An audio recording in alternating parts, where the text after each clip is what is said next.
États-Unis, l'Alaska est plus vaste que la France, l'Espagne, l'Allemagne et la Grande-Bretagne réunies. Si c'est trop loin, je ne trouverai jamais Doug.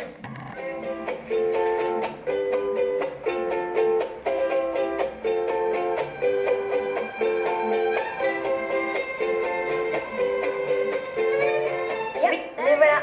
Doug Allan, caméraman animalier.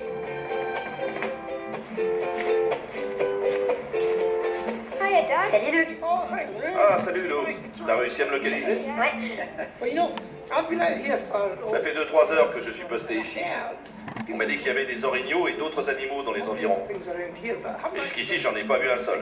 On pourrait peut-être chercher des traces ensemble dans la neige. Ouais, génial. Allons-y. Pour filmer les animaux, encore faut-il en trouver. De plus, repérer des animaux blancs sur la neige n'est pas facile. Il est essentiel que Lou soit capable de repérer et traquer des ours polaires. Doug teste les aptitudes de la jeune fille avant de lui faire profiter de sa longue expérience avec elle. Qu'est-ce que tu penses de ça? Je ne sais pas trop. Les traces sont très espacées. Il doit s'agir d'un grand animal ou d'un animal qui saute loin. J'en sais pas plus que toi. Je pense qu'il s'agit d'un lièvre. Ouais. Voyons son allure. Il fait des bonds. Boing, boing, boing, boing, boing. Et il disparaît dans le sous-bois. Regarde, il y a quelque chose ici. Ah ouais. Tu vois ça? Ce sont des marques de griffes? Oui, des petites griffes.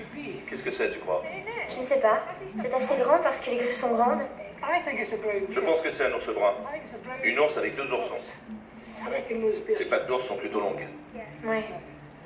Cette femelle doit faire 1,50 m de longueur. Waouh. Elle doit peser entre 130 et 160 kg. Waouh, c'est immense. Immense?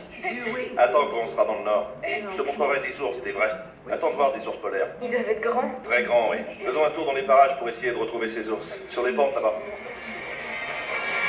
Parée à traquer et à localiser des ours polaires, Lou décolle vers la dernière étape de son voyage. Elle se rend à Kaktovik, un village inuit très isolé, où elle donnera un coup de main pour le tournage d'une séquence animalière. Un grand nombre de communautés inuites se nourrissent principalement d'animaux sauvages. Elles ont des autorisations spéciales pour chasser les baleines. Les habitants de Kaktovik ont le droit de tuer 3 baleines par an. Une fois débarrassés de la chair et du blanc de baleine, les carcasses sont abandonnées dans un endroit appelé la décharge de carcasses. La décharge est le plus grand rendez-vous d'ours polaires de tout l'Arctique. C'est ce rassemblement que Doug Allan est venu filmer. Super. On est enfin arrivé à Kaktovik. Il fait très froid et tout est blanc. C'était incroyable. Pendant l'atterrissage, quelqu'un a crié des ours et on a tous regardé par le hublot. Ils étaient quelque part par là. C'est tellement excitant.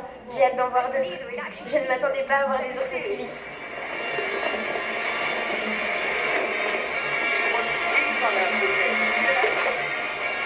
Lou a parcouru 8000 km pour atteindre sa destination. Son aventure avec les ours polaires peut enfin commencer. Rosie m'a appris ce qu'il fallait faire pour survivre dans l'Arctique. Mais je n'arrive pas à croire que je suis ici.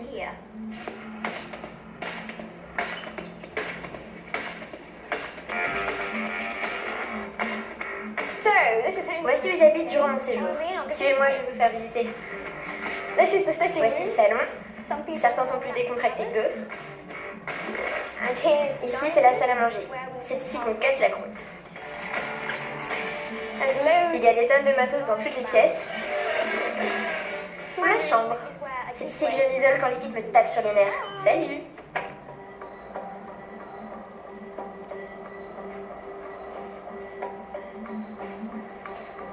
Les ours polaires sont de redoutables prédateurs. Il est essentiel que Lou sache identifier une menace et assurer la sécurité de Doug et de l'équipe. Comment on voit qu'un ours est irrité? En général, les ours commencent par lever le nez. Quand ils sont vraiment très irrités, ils baissent les oreilles et se mettent à souffler à travers leur gueule et leur nez. Comme ceci. C'est pas bon signe parce que ça signifie qu'ils se sentent menacés. Ou bien qu'ils soient irrités au point de vouloir nous faire déguerpir. Quelles sont les choses à faire une fois sur place? Il faut surveiller en permanence les alentours. Les Inuits avec lesquels je travaille au Canada ont un dicton. Le danger ne vient jamais de l'ours que tu vois. En d'autres mots, c'est l'ours que tu n'auras pas repéré, celui qui vient par derrière, dont il faut te méfier. Je compte donc sur toi pour que tu surveilles bien les alentours. L'équipe a déjà filmé des ours polaires à Kaktovik plus tôt dans l'année, mais il lui manque quelques scènes pour finir la séquence.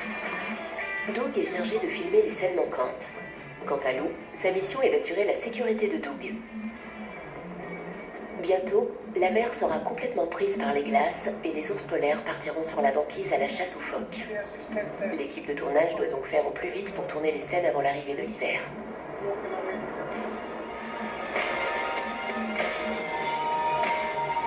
Pour filmer des ours polaires, la caméra a besoin de beaucoup de luminosité.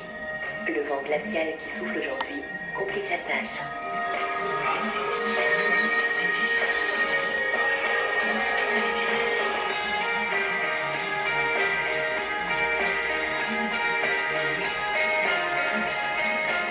La caméra haute définition de Doug permet d'obtenir des images d'une qualité exceptionnelle. Tout ce qu'il manque, ce sont des ours. Mais d'abord, une boisson bien chaude. Tiens Doug, tu en as bien besoin pour te réchauffer. Ah, merci. Il fait froid, hein? Gel, oui. C'est à cause du vent. Si le temps était calme, ça irait. Mais avec le vent, on a bien plus froid. C'est agréable. Comme aucun ours polaire ne pointe à l'horizon, Doug et Lou partent à la chasse aux traces. Lou en profite pour montrer qu'elle a très bien appris ses gammes. Regarde, il y a des traces. Ah oui, allons voir ça. Viens plutôt ici. C'est excellent.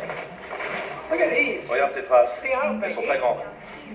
Elles sont immenses. Tu te souviens des traces qu'on a trouvées à Denali? Regarde celle-ci. Elles sont 2 fois plus grandes. Elles sont presque aussi longues que mon pied. Incroyable. Il s'agit d'une grande femelle. Rassurés sur la présence des ours, Doug et Lou se rendent aussitôt à la décharge des carcasses. Est-ce que tu vois des ours? Ouais. En découvrant des ours, Lou réalise soudain la portée de sa mission. On sera en sécurité à l'extérieur du véhicule? Je pense que ces ours-là sont relativement calmes. Si on les filme paisiblement, il ne devrait pas y avoir de soucis. Mais souviens-toi qu'en dehors du véhicule, il faut en permanence surveiller les environs, car les ours peuvent surgir de n'importe où.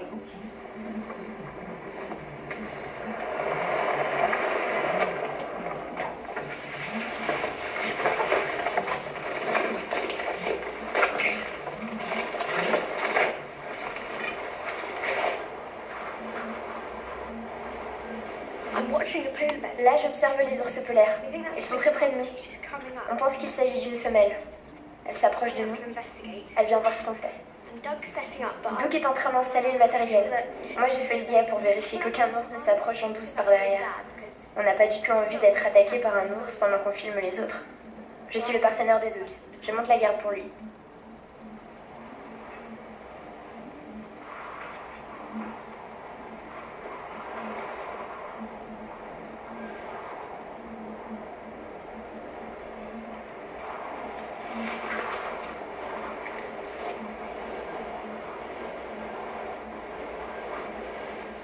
L'ourson devient curieux. Cet ourson est vraiment très près de nous. Le problème, c'est que s'il s'approche trop de nous, sa mère va finir par s'inquiéter. Et elle peut nous charger sans qu'on s'y attende.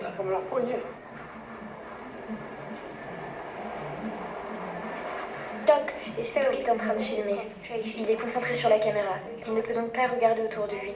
Je suis sa deuxième perdue. Je regarde tout autour pour m'assurer qu'aucun ours n'est dans les parages. Il y en a un là-bas. Il s'approche un peu. Je ne vais pas le lâcher des yeux.